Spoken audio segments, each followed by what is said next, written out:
আপনার সাথে চরবা recipe share করবো। দেখো সেলারিয়ান, কারেট, কলিফ্লাওয়ার, ক্যাপসিকাম, উড়ি, আলু, টমেটো আর পেঁয়াজ। প্রথমে পেঁয়াজগুলারে দিয়ে একটু লাল করে ভাজমু ইনশাল্লাহ। তারপরে গরুর মাংস দিমু, আপনারা গরু ছাগল যেটা উঠতে পারবা। তারপরে সল্ট, তারপরে মাংসগুলারে খসাইয়া আর সিদ্ধ হওয়া লাগে রাখি দিমু ইনশাল্লাহ। এখন দিলাম সেলারিয়ান, কারেট, কলিফ্লাওয়ার আর দিমু বিনসগুলা।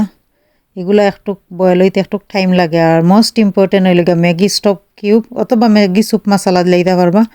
আর দেখো 2টা তেজপাতা দিলাম, কিছু টমেটো পিউরি দিলাম আর টমেটো সস একটু দিলাম।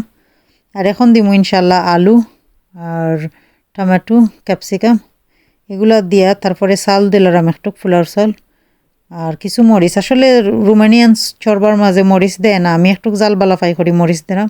আর যখন সিদ্ধ হয়েছে তখন লেমন দিছি কয়েক টুকরা। আরও দহকা ডিম, 2টা ডিম দিলাম আমি। এটা আপনারা স্যুপ অনুযায়ী আপনারা ডিম দিবা। আর দেখো একবারে দিলাম না, 2-3 বারে দিলাম। আরও দেখো আমার এটার ফাইনাল লুক।